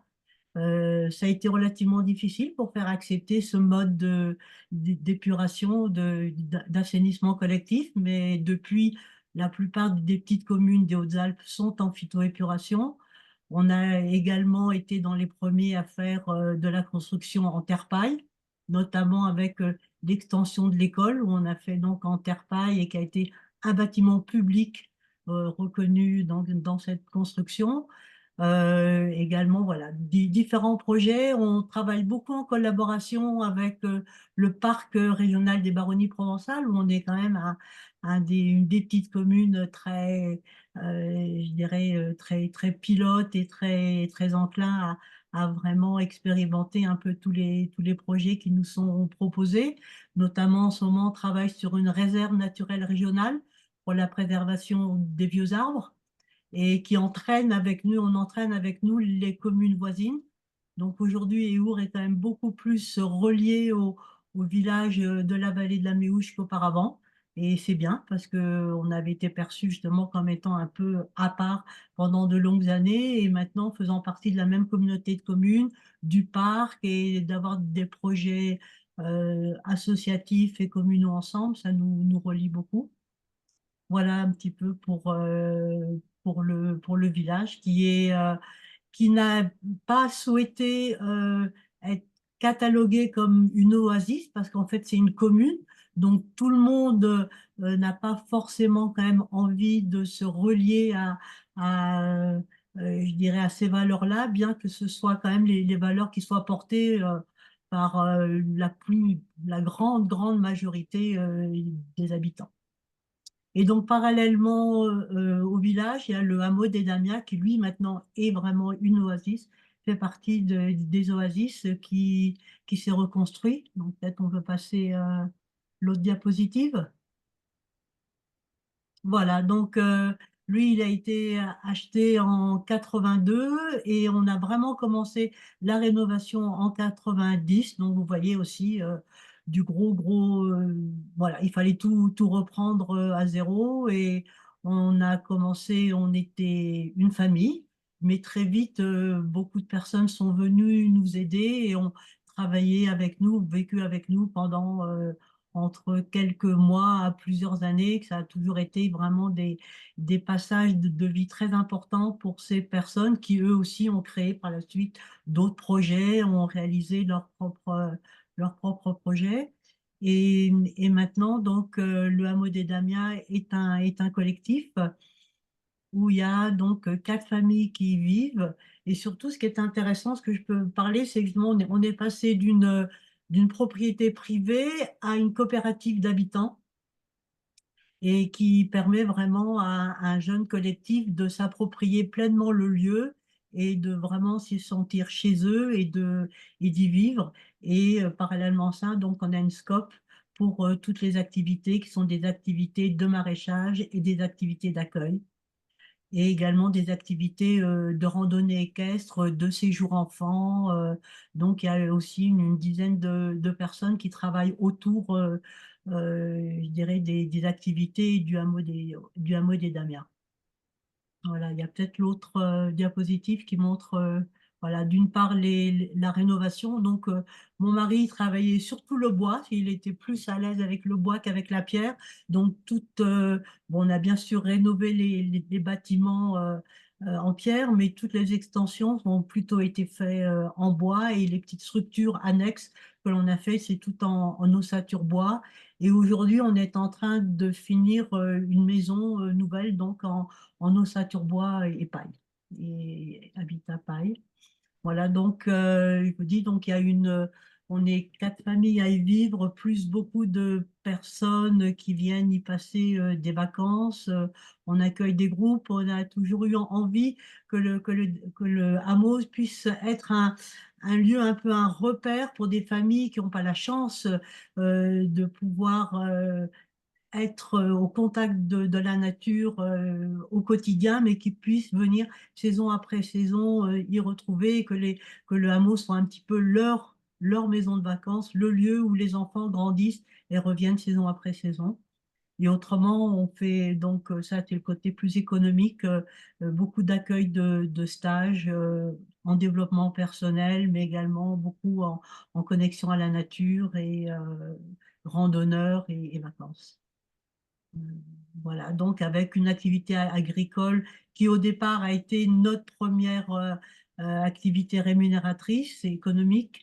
Et maintenant, le volet agricole est plus en soutien à, je dirais, l'activité d'accueil elle, génère le côté, je dirais, financier, mais le cœur et notre âme restent vraiment la ferme et le monde agricole et toute la vie de la nature autour. Donc, on y passe tous beaucoup de temps. On essaye que les jardins soient le plus beau possible et puissent nourrir l'ensemble des personnes qui viennent chez nous. Et c'est un défi puisque parfois, on a une cinquantaine de personnes qui viennent passer une semaine en pension complète. Donc, il faut quand même des salades et des carottes pour alimenter tout le monde. Mais voilà, c'est notre souhait d'être de le plus en plus dans l'autonomie alimentaire. Et maintenant, on va aussi beaucoup vers tout ce qui est autonomie énergétique avec du photovoltaïque, du thermique. Enfin, voilà, on essaye d'être le plus cohérent possible avec nos valeurs. Et le village, voilà, il y a toujours cette dynamique entre le hameau et le village. c'est une histoire commune. Elle est pas séparée. J'ai été donc maire de la commune pendant 3 mandats, qui a permis également de vraiment impulser au village ce même esprit des oasis, ce même esprit associatif et de collaboration et d'entraide. Et aujourd'hui, le village vit vraiment avec ces valeurs-là, avec une vie associative très, très riche et très militante. Un grand, grand merci, Caroline. Il y aura plein de questions Oui. sur l'ensemble des projets tout à l'heure. On va donc y revenir, mais on doit voilà, quand même aussi respecter le timing, le tempo. Donc, on va passer aux réactions et retours, commentaires et partages de Sophie Ricard, l'architecte. Un grand merci, Caroline, encore. Et on va revenir tout à l'heure sur ton projet à travers les questions-réponses. Sophie, donc la parole est à toi. Tu as découvert 3 projets qui ont des formes un petit peu différentes. Je le rappelle, hein, le thème de notre webinaire, c'est le dynamisme des campagnes, hein. Donc, comment est-ce que toi, voilà, quand tu vois ces projets, comment est-ce que ça fait écho par rapport à ton travail d'architecte, par rapport à la question aussi du lien avec les élus, avec le territoire, avec le dynamisme des territoires? À toi, Sophie. Bah, merci, bravo à toutes et tous. J'étais vraiment très heureuse et enthousiaste de vous entendre sur chacun des projets qui, pour moi, incarnent véritablement ce qu'on peut appeler voilà, des projets de transition sociale, écologique et démocratique. Pour moi, il y a des choses, voilà, il y a quelque chose qui ressort qui est très, très important. C'est le lien entre la commande publique, la puissance publique, l'action de la puissance publique et l'action de la société civile. Et comment, justement, effectivement, nous, on parle de partenariat public-privé commun ou partenariat public-privé people, qui ont été des premières actions et des, on va dire, structures juridiques qui sont nées en Italie, à Lecce, à l'époque où la SNCF se séparait de ses anciennes gares désaffectées et qu'ils ont commencé à créer ces nouvelles formes juridiques plus coopératives en se disant la société civile peut redynamiser ces anciennes gares désaffectées et on peut mettre à contribution la société civile pour qu'elle puisse se réemparer de ce patrimoine puisque nous, SNCF local, c'est pas la SNCF en Italie, mais Trenitalia, on doit se séparer de ce patrimoine. Et ben, c'est un peu ce qui se passe là. C'est comment, et j'entends ça dans les propos des maires que j'ai entendus, c'est vraiment comment, quand on est élu local, on accompagne, effectivement, parce qu'on sait bien qu'aujourd'hui, on aura du mal à tout régler au niveau réglementaire et au niveau de la puissance publique. Et donc, et puis parce que je suis convaincue que de toute façon, on est face à une crise démocratique tellement forte qu'on doit absolument laisser faire et laisser advenir aussi ce qu'on appelle les maîtrises d'ouvrage habitantes. Chez nous, en tout cas, la capacité d'agir citoyenne, qui justement est aussi plus que tout capable d'agir sur son territoire et d'améliorer son cadre de vie et d'avoir des vrais, on va dire, façons d'innover dans la manière aussi de faire territoire ou en tout cas de monter des projets un peu novateurs. Et donc, c'est moi ce que j'aime quand je vous entends, c'est cette articulation entre la commande publique ou la puissance publique et la capacité peut-être d'accompagner la mise en œuvre de projets issus de volonté habitante, de volonté citoyenne ou de capacité d'agir locale en vue de redynamiser un territoire. Donc, pour moi, ça fait écho à plein de choses. C'est d'une part, à l'heure du zéro artificialisation nette, revaloriser absolument les friches, le déjà là, que ce soit des friches environnementales ou que ce soit des friches déjà bâties. Et donc, c'est aussi cette capacité de se dire à un moment donné, nous sommes dans des territoires occidentaux où tout est là. Et donc, reprendre ce déjà-là pour peut-être repartir et refaire du collectif et travailler sur l'histoire. Ce que j'aime beaucoup aussi, c'est l'histoire dont vous parlez. Le dernier exemple est flagrant. On habite toujours quelque part et tout est empreint d'une histoire. Et on est dans une société, malheureusement, où on allie les traces de passé. Et je pense que reprendre possession d'un contexte, c'est aussi, on ne construit pas d'histoire sans histoire. Donc, de se dire qu'on a envie, en tant qu'habitant, de venir sur un territoire parce qu'il nous anime, c'est aussi reprendre possession de son histoire. Et peut-être qu'en reprenant possession de son histoire et en l'accompagnant pour lui redonner une dimension contemporaine, on va être capable de comme ça, peut-être éviter la désaffiliation et les fractures sociales qui nous arrivent et qui sont prégnantes sur nos territoires. Donc ça, j'y crois beaucoup. Redonner une nouvelle valeur d'usage, ça c'est ce que j'entends dans les 3 projets, c'est-à-dire qu'en faisant ça aussi, que ce soit dans une ancienne métairie qui a une histoire très forte sur un territoire, dans un ancien hameau délaissé ou dans une ancienne friche environnementale, c'est redonner une valeur d'usage aussi, invisible ou inconnue jusque-là par l'occupation et par de nouvelles formes d'habitabilité de ce territoire. Et après, Ce qui naît de ça, c'est le développement de nouvelles filières économiques. Alors que ce soit la filière locale et retravailler sur la dimension de comment on mange, on se soigne, on habite autrement, on invente de nouveaux espaces de solidarité, mais aussi comment, quand on répare notre patrimoine, on redynamise aussi les filières d'artisanat local. Et donc, c'est ça qui est pour moi très important. On doit, dans le cadre de la redirection écologique de nos métiers, de la redirection écologique de nos entreprises, de nos industries, de nos usines, mais aussi du BTP, ça j'y crois beaucoup, il va falloir effectivement qu'on retravaille autrement à réparer ce dont on hérite. Et on ne pourra pas le réparer avec les matériaux comme le béton, ce qu'on a fait depuis des années. On va réparer avec des savoir-faire qu'on a perdus, ou peut-être qu'on n'a pas perdu dans certains territoires, mais qui vont devoir être remis justement au goût du jour. Et donc recréer de nouvelles filières, redonner envie aussi à de nouvelles formations d'advenir sur le territoire, à de nouveaux espaces de chantier collectif, chantier d'insertion, d'application, de transformation sociale, etc. Et donc ça redynamise aussi un territoire parce que ça lui refait prendre conscience qu'il vient de quelque part et on refait sortir l'architecture vernaculaire qui a une histoire en la remettant à disposition de notre histoire contemporaine. Ça, je pense que c'est assez, enfin, on l'entend dans tous vos projets. Le travail autour de la notion de propriété fondamentale. Donc ça, dans le premier projet, autour de la question effectivement des baux amphithéotiques et de la non-spéculation. Donc là, on a des exemples, nous aussi, à travers le BRS, donc le bail réel solidaire, qui permet justement aux communes d'acheter, mais derrière, ou à des opérateurs d'acheter, mais derrière, effectivement, être propriétaire juste des murs. La question aussi de la location, et que la commune reste propriétaire et on est locataire, et on peut aussi justement se sentir comme propriétaire, puisqu'on a justement, on s'est approprié de notre logement, mais on est agile et on peut être capable de partir. Ça, je pense que c'est très intéressant de voir ces nouveaux modèles d'habitat. Et je pense que justement, ces petits projets démonstrateurs on doit repartir de la petite échelle pour réinventer nos nouveaux montages d'habitat. Les OPHLM, les structures d'opération, les promoteurs immobiliers sont incapables de réinventer aujourd'hui seuls, ils sont à de trop grosses échelles. Et donc, toutes ces opérations peuvent justement être des démonstrateurs pour demain créer des jurisprudences et s'aimer sur de nouveaux modèles et de nouveaux montages. Mais c'est qu'à partir de cette petite échelle qu'on arrive à la faire. On ne peut pas le faire directement à partir de la grande. Voilà, et moi je crois à ce fameux partenariat public-privé commun.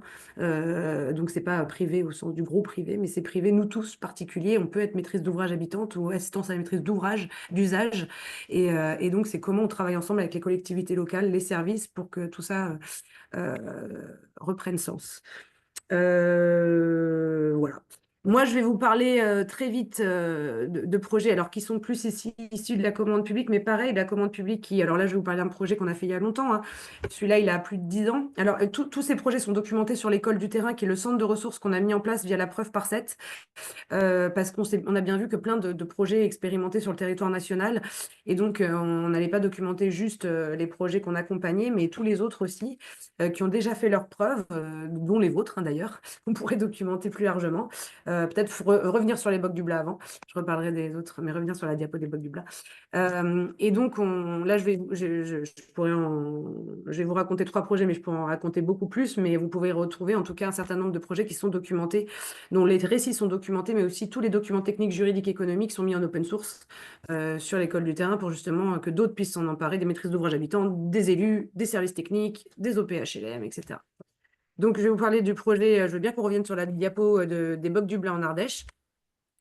Ça, c'est un projet qui est sorti en 2010, à l'époque où le maire d'un petit village à Beaumont, à Cévennes ardéchoise, village de 240 à 250 habitants, qui passe à 900 voire 1000 l'été, hein, composé essentiellement de résidences secondaires, mais dans une ancienne châtaigneraie ardéchoise, composée de restanques, de faïs, voilà, un territoire complètement façonné par l'homme pour la culture de la châtaigne.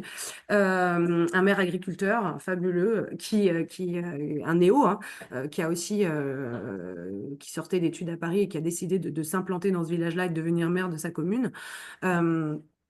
Décide à un moment donné, voit l'école qui risque de fermer, sa population vieillissante, les jeunes actifs qui n'arrivent plus à se loger puisque le prix de la pierre est exorbitant, et donc se dit mais comment on fait alors qu'il y a des besoins, il y a les hôpitaux pas loin, à Aubenail, à Joyeuse, etc. Et comment on fait pour refaire venir des jeunes populations qui ne peuvent pas accéder à la propriété sur de la pierre, la pierre coûte trop cher, j'ai besoin de peut-être construire un autre type de logement, accession sociale à la propriété ou logement social. Il appelle un bailleur social, aucun bailleur social ne veut venir construire 8 logements sociaux en Ardèche. Ce n'est pas rentable pour un bailleur social et l'échelle est trop petite. Et donc, il se prend en main avec son équipe et son conseil municipal et il décide de devenir eux-mêmes maîtres d'ouvrage de petits logements sociaux en lançant un appel d'offres et en travaillant avec les futurs habitants. Parce qu'ils savaient qu'il y avait déjà des habitants qui voulaient venir habiter ce village-là parce ils avaient trouvé un travail non loin et ils voulaient ce cadre de vie-là dans ces châtaigneraires ardéchoises. Et donc, ils décident d'être accompagnés par un dispositif de la Fondation de France pour que ces habitants et lui-même puissent passer commande d'une nouvelle forme d'une œuvre, mais pas une œuvre à valeur artistique, mais une œuvre à valeur d'usage. Et donc, par le biais des nouveaux commanditaires de l'art de la Fondation de France, font appel à Patrick Bouchain pour venir accompagner un collectif d'habitants désireux de venir concevoir leur futur logement social avec le conseil communal de la ville. Et donc, on décide de construire comme ça, oui, alors de respecter vraiment l'aile châtaigneraie et l'emprise au sol, de venir sur des pilotis, de se poser comme ça sur les restanques, de les réparer au fur et à mesure. Donc, on monte des grands chantiers écoles sur ce territoire-là parce qu'il faut aussi que les populations sachent entretenir ce terrain et ces restanques et ces failles. Donc, ces murs en pierre sèche qui soutiennent effectivement toute cette montagne. Et on monte des grands chantiers écoles et surtout, on arrive à mettre en place un dispositif intéressant qui est, on va construire un grand clos et couvert dans les châtaigneraies qui pourra accueillir 3 niveaux, mais on va livrer juste le rez-de-chaussée ou le premier niveau qui est, on va dire, isolé. Et après, quand la famille va s'agrandir, que le travail va se faire, qu'un atelier va être mis en place parce qu'on va essayer de mutualiser logement et atelier de menuiserie, par exemple, comme dans la première opération, eh ben, on va laisser faire l'appropriation par les occupants et par les locataires. Comme ça, ils auront accès à moindre prix à la première poche isolée et derrière, ils pourront s'approprier le logement en vue d'une accession sociale à la propriété. C'est du logement social, mais le but, c'est qu'ils puissent se l'approprier et que derrière, il y ait une valeur qui puissent réacquérir ce logement s'ils le veulent, mais que au prix de base de la première isolation faite. Et donc, on réussit comme ça à monter cette opération qui prend du temps, qui est vraiment une expérimentation forte, puisque le maire est devenu maître d'ouvrage de logements sociaux. Ils ont réussi, grâce au préfet, à démontrer qu'ils avaient le droit à la TVA à 5,5, etc., parce que, même si c'est en territoire détendu, ils ont réussi à faire comprendre que pour que l'école ne ferme pas, pour refaire revenir des jeunes, pour refaire revenir, redynamiser le village, il fallait ces logements sociaux et il fallait construire avec la population pour qu'elle puisse être à la barre de la conception de leur logement. Et donc, il y a des logements où dedans, il y a un atelier de menuiserie, par exemple, dans les étages et le logement de la personne juste en bas. Donc, on a réussi à lier ce qu'on n'arrive pas à faire dans le logement social aujourd'hui, c'est insérer le travail dans la question du logement social. Je vais passer à une autre opération, mais tout est décrit dans le plus. Là, je vais passer assez vite, mais tout est très bien décrit. Sophie, pour qu'on puisse laisser la place aux questions, tu peux peut-être juste nous présenter très rapidement ce projet et puis ensuite on va passer aux questions-réponses. D'accord. Donc là, c'est la programmation ouverte. Ça, c'est pas sur de l'habitat, mais c'est pour dire justement que pour redynamiser nos villages, nous, on part de l'architecture vacante, habitat ou pas habitat. Mais on peut faire aussi, là, c'est l'ancien collège jésuite de Billon qui est désaffecté. Donc, Billon, un village de 5000 habitants, Puy-de-Dôme, désaffecté depuis un certain nombre d'années. Et l'idée, ça a été de le réouvrir aux besoins et aux envies de la population pour faire ce qu'on appelle une mise à l'épreuve par l'usage. Et de ces usages, réinventer des projets auxquels on n'aurait pas pensé, et un programme auquel on n'aurait pas à penser à l'avance. Le petit village de Billon n'a pas du tout l'argent, surtout que c'est un patrimoine classé, pour le réhabiliter, pour en faire un énième équipement culturel qui coûterait très, très cher en investissement et en fonctionnement. Donc, il décide de refaire confiance à sa population qui a des besoins, à la société civile, de remettre un marché à l'intérieur, de tester des usages dans cet ancien collège jésuite qui a une histoire très, très forte, une empreinte très, très forte dans ce territoire. Et de se dire, ça fait plus de 5 ans que des architectes sont en permanence et réouvrent ce lieu et accompagnent la population et la société civile qui s'est montée en gouvernance partagée. Ils ont monté une association collégiale, la PERM, tous les citoyens du village de Billon qui ont des envies et des besoins de faire des activités dans ce lieu-là pour justement redynamiser le village à moindre frais et se servir d'un patrimoine vacant pour lui redonner une nouvelle valeur d'usage et surtout faire office de service public et d'aide à la personne quand la commune n'a plus les moyens de le faire. Voilà, et le dernier exemple que je donne très vite, et puis après on passe aux questions, juste après cette diapo-là, c'est le cas de... Je ne sais plus quel cas je vous ai mis après celui-là, c'était... Ouais, voilà. C'est pour dire que tout ça, c'est le village en chantier, donc Pérignat-sur-Allier, petit village, le maire agriculteur aussi. Ça ressemble un peu au dernier projet que vous nous avez raconté. C'est tout un village qui se met en branle pour favoriser ce qu'on appelle un urbanisme vivrier. Et donc, lui, il travaille à la fois sur l'écopôle. Il a monté une zone pilote d'habitat et il a essayé de racheter toutes les maisons en ruine issues de l'architecture vernaculaire de son centre-bourg qui était complètement délaissé pour refaire venir des personnes dans le centre-bourg.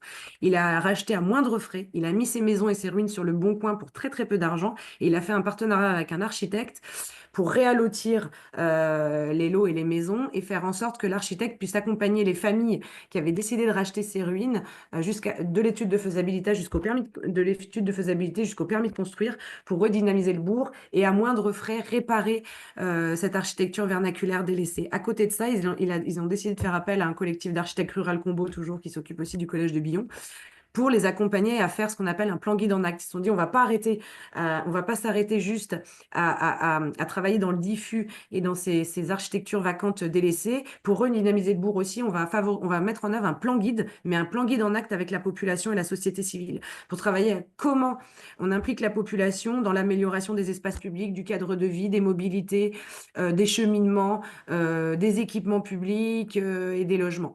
Et donc, ils ont monté comme ça, ils se sont mis dans une ancienne boulangerie, ils ont créé un atelier public d'urbanisme dans l'ancienne boulangerie vacante du bourg, et qui est le lieu de la permanence et l'atelier ouvert depuis plus de 2 ans.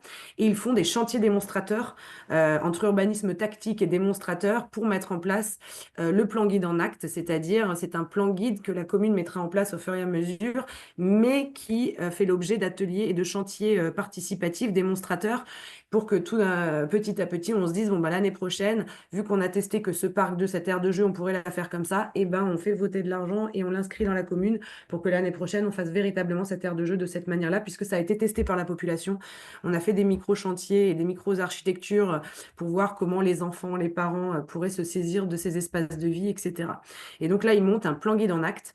C'est-à-dire, c'est la même chose qu'on fait sur le collège de Billon, mais pas sur un objet architectural, mais sur toute la redynamisation du bourg de Pérignat-sur-Allier, avec cette méthodologie de projet qui est de mêler urbanisme réglementaire et urbanisme tactique et faire en sorte que les habitants puissent se saisir de la redynamisation de tout leur bourg à partir de tout ce qui concerne l'aménagement, que ce soit de l'espace public, des voiries, des équipements, de la gestion des eaux, etc., etc.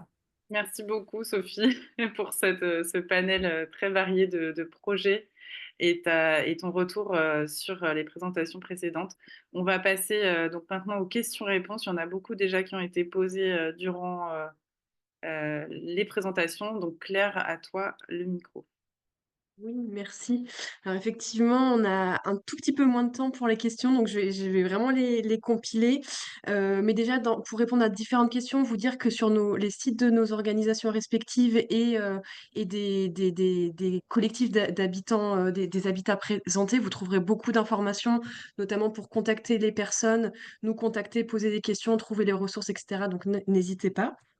Et ensuite, donc, du coup, dans toutes les questions, donc il y a vraiment beaucoup de choses, donc je condense. Je vais faire d'abord une partie pour peut-être les 3 collectifs d'habitants, pour avoir un peu vos retours d'expérience. Peut-être je vais vous laisser la parole chacun à votre tour et vous poser les questions ensemble, c'est-à-dire les questions, ce sont alors d'abord un peu sur comment ça s'est passé pour vous quand vous êtes arrivé sur le territoire. Présenter un peu votre collectif. Il y avait des questions sur les profils des habitants, les âges, les familles, est-ce que vous travaillez sur place, etc. Et puis peut-être il y avait une question sur le ressenti, vos ressentis quand vous êtes arrivé sur place, quand vous avez fait ce changement de vie. Donc voilà, peut-être rapidement, que ce soit Marina et Pierre, Isabelle ou Caroline, si en 1 minute ou 2 vous avez envie de réagir sur ces questions, je vous laisse la parole. Et puis ensuite, peut-être que je poserai plutôt des questions techniques ou sur la réception des élus et des collectivités face à ces projets. Voilà, pour vous dire un peu comment on va séquencer cette session. Voilà, si l'un de vous 3 des groupes d'habitants veut se lancer sur la réponse aux questions. Vos ressentis, votre groupe, votre arrivée sur le territoire. Vous avez des choses à partager peut-être? Je vous ai en visu, Marina et Pierre, donc j'ai envie de vous passer la parole. Très bien. L'arrivée sur le territoire, comme je disais tout à l'heure, on s'est senti vraiment accueillis par la commune. Après, chacun, on a des tempéraments à aller rencontrer les gens, aller s'investir dans des associations. de musique, de bibliothèque, d'entretien des chemins. Il y a une association qui est sur des activités d'entraide, sur de fabriquer des choses en commun. On est en train de fabriquer des fours solaires depuis un an avec une petite équipe. Voilà, tout ça, ça aide à tisser des liens avec les gens, d'aller à plusieurs aider des gens. En fait, on fait collectif aussi dans notre commune et dans les Monts d'Arrée.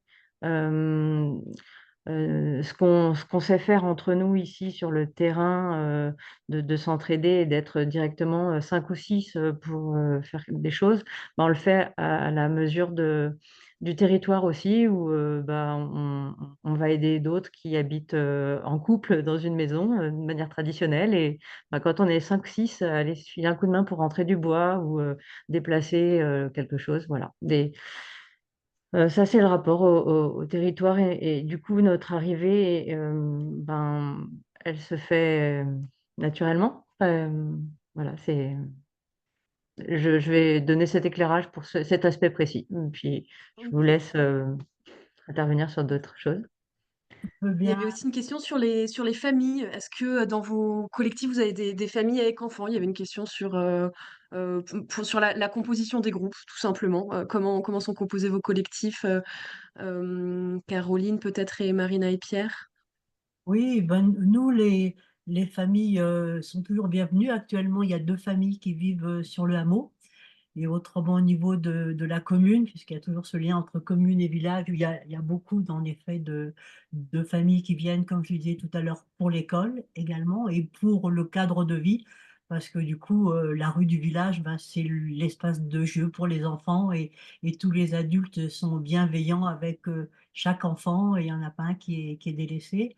Donc, pour la première question, j'ai pas vraiment envie de répondre parce que moi, je suis arrivée il y a 50 ans, donc c'est du passé, mais j'ai plutôt envie de répondre par rapport à des jeunes ou des jeunes familles ou des personnes qui viennent maintenant au niveau ou du hameau ou du village. Il y a énormément en effet de liens qui se créent tout de suite parce que par exemple, une fois par mois, au niveau de la commune, on organise un chantier participatif pour entretenir le village. Donc c'est un temps très fort où toute personne peut y venir.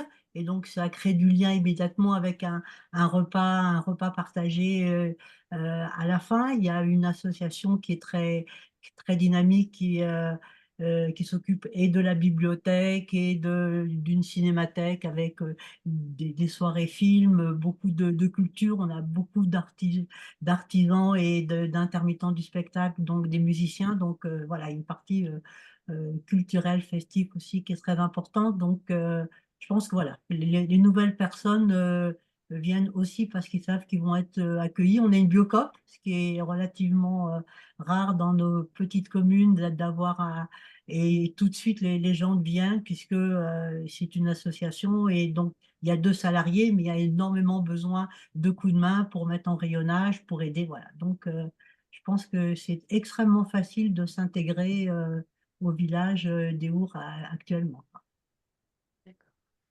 Merci beaucoup. Alors peut-être je vais passer la parole à Juliette et Fanny il y avait des questions sur comment encourager, on va dire, ce type d'initiative au niveau des communes.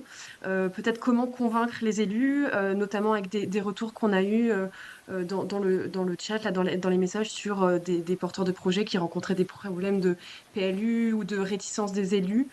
Peut-être que je peux vous laisser la parole sur ce sujet, si vous avez des conseils, des retours. Qu'est-ce qui fait euh, que vous avez soutenu et vous soutiendriez de nouveau ce type de projet? Juliette, peut-être que toi, tu as plus de retours d'autres communes? Bah, après, enfin, je pense qu'un mot léger les a aussi. Dans le cadre des mots légers, c'est bien un souhait aussi de la collectivité de s'engager. C'est pas juste accepter d'accueillir un habitat participatif, hein, parce que, il y avait des questions là-dessus. C'était sur un foncier communal. C'est vous, commune, qui avez réalisé la viabilisation du bâtiment commun. C'est vous qui avez construit le bâtiment commun, en tout cas le clos couvert. Marina et Pierre sont en train de finir tout ça. Donc, il y a un fort investissement communal. Pas beaucoup plus fort que quand vous faisiez des lotissements classiques, hein. Ça a été dit tout à l'heure, mais c'est un vrai, ça reste un vrai projet communal. Donc, je pense que là, c'est pas juste accepter d'accueillir cette structure chez soi. Voilà, c'est pas juste la commune qui accepte, c'était aussi un souhait de s'engager, de proposer, je pense, une autre forme d'habitat dans le contexte de Comana ou d'autres communes. Peut-être que Maud, tu veux compléter sur comment les collectivités se saisissent de ça, parce que vous en avez quand même un certain nombre qui vous aident, enfin, viennent vous saisir là-dessus. Oui, du coup, avec Angéline qui travaille notamment en lien avec les collectivités, on a un peu récapitulé c'est quoi les arguments clés. Donc, pour un projet d'habitat participatif en général, ça va être de considérer les espaces vacants qui peuvent du coup être occupés par des collectifs qui sont porteurs d'une dynamique de mutualisation, donc qui permettent en fait d'optimiser l'utilisation des espaces tout en accueillant voilà, des gens qui vont apporter une dynamique à l'échelle de la commune. Ça permet aussi de souvent créer des options de logement abordables ce qui permet à des personnes qui souhaitent de toute façon s'installer, de s'installer, qui n'ont pas les moyens en temps normal. Et donc, je disais de faire venir des habitants engagés. Pour un mot léger, on rajoute des valeurs, mais qui se retrouvent dans aussi d'autres projets d'habitat participatif et Oasis, c'est des valeurs très écologiques de non-imperméabilisation des sols, de préservation de la biodiversité, qui peut permettre aussi d'envisager des terrains ou des zones qui ne sont pas forcément adaptés à tout type d'habitat. Ça permet pour un mot léger aussi de garder la maîtrise du foncier par la commune. Donc on est sur un projet où le terrain reste propriété de la commune. Et en fait, de co-construire avec les habitants et la commune, en fait, le projet en fonction des besoins aussi de la commune. Et donc de cadrer aussi ce projet comme ça. Surtout ce qui est question vraiment de prospection de terrain et comment convaincre des communes, on vous recommande en fonction du type de projet que vous voulez faire de contacter les mails qui sont affichés là sur la slide, collectivité chez Amont Léger et chez Habitat Participatif France, pour qu'on puisse vous apporter de l'aide pour voilà, convaincre des territoires avec les types de projets. Peut-être, Maud, vu qu'il y avait des questions aussi sur les montages financiers, est-ce que c'est un sujet sur lequel tu pourrais répondre? Oui, tout à fait. Du coup, j'ai vu qu'effectivement, il y avait plusieurs questions sur les questions de montage. À noter qu'il y a un webinaire qui est vraiment dédié sur le sujet. Ce serait difficile d'y répondre en quelques minutes, mais il y a un webinaire sur les modèles économiques des hameaux légers.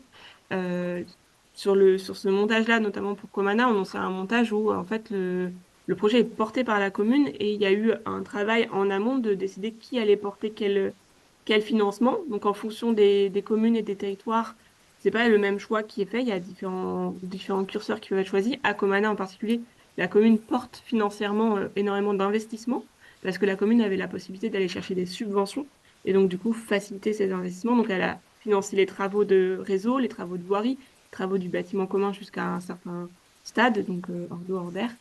Et donc, elle finance ça avec ses fonds propres, un emprunt, des subventions.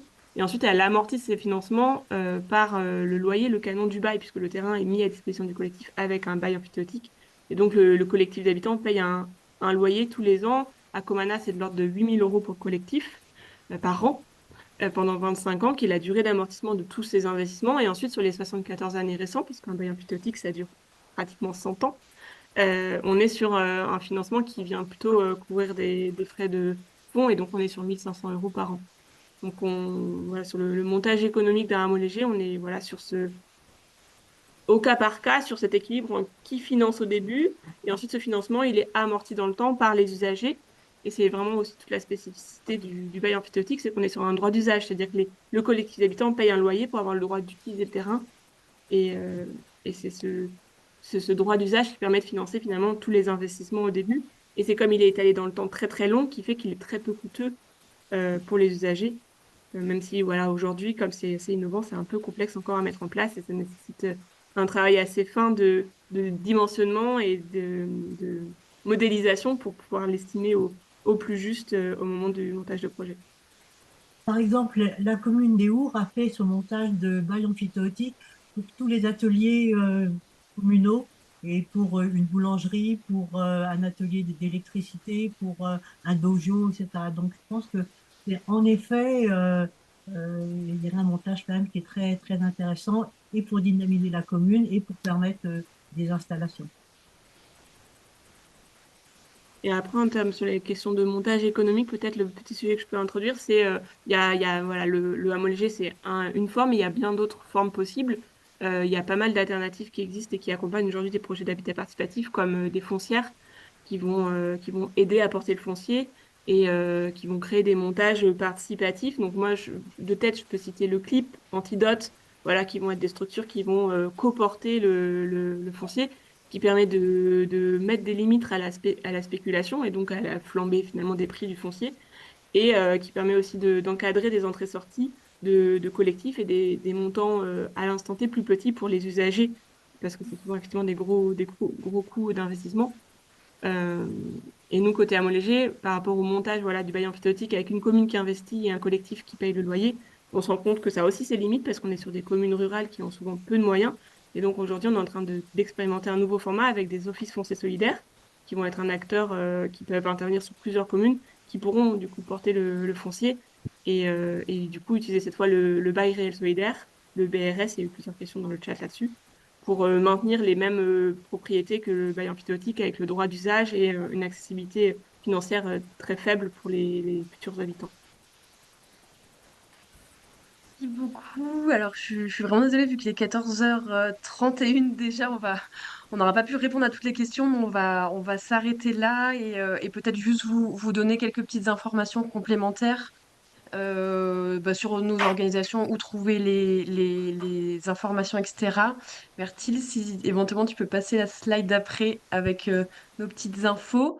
Déjà en profiter donc pour remercier vraiment du fond du cœur tous les intervenants à cette table ronde, témoignages etc. Et voilà, vous donner peut-être les liens complémentaires vers lesquels vous orientez. Bon, c'est moi qui ai la parole, donc je vais parler d'Habitat Participatif France, mais ensuite Nora et Maud prendront la suite pour les autres organisations. On vous enverra aussi tout ça par mail ensuite avec le replay du webinaire. Du coup, donc chez Habitat Participatif France, vous pouvez nous suivre via la newsletter, donc n'hésitez pas à suivre nos actualités et l'actualité du mouvement.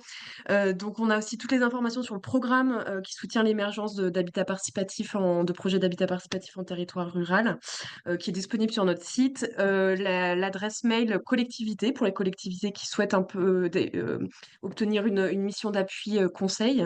Et puis on a aussi un espace pour favoriser la mise en lien de personnes qui sont porteurs de projets, qui cherchent des habitants pour rejoindre leur groupe ou qui cherchent à monter un groupe. Donc n'hésitez pas non plus à aller faire un tour sur cet espace. Et je vais peut-être, Nora, te laisser présenter les possibilités avec la coopérative Oasis. Oui, donc c'est pareil, on a également une newsletter, donc voilà le lien pour vous inscrire. On propose également une formation si vous souhaitez créer ou rejoindre une Oasis. C'est une sorte d'incubateur, ça dure 6 mois, c'est compatible avec une activité professionnelle. Notre prochaine promo commence là en avril et sinon, voilà, c'est chaque année, ça s'appelle la Pépinière Oasis. Si vous êtes une Oasis, on vous invite si vous vous reconnaissez dans les valeurs que j'ai énoncées au début, vous pouvez vous inscrire sur notre carte. Et si vous êtes une citoyenne, un citoyen qui a de l'épargne en banque, pensez à la placer plutôt chez nous. Ça servira à des projets comme ceux que vous venez d'entendre. Voilà, c'est vraiment hyper important. On a besoin de ces soutiens pour que des projets comme ça puissent continuer d'essaimer. Et sachez que les livrets proposés par les banques soi-disant durables ne le sont pas forcément. Et enfin, si vous souhaitez nous rencontrer, on vous donne rendez-vous du 25 au 28 septembre prochain en Bourgogne pour le Festival Oasis, qui est un grand rassemblement. Vous pourrez retrouver plein d'acteurs et d'actrices du réseau et ce sera au château du Fay. Pour la suite, pour Hameau Léger.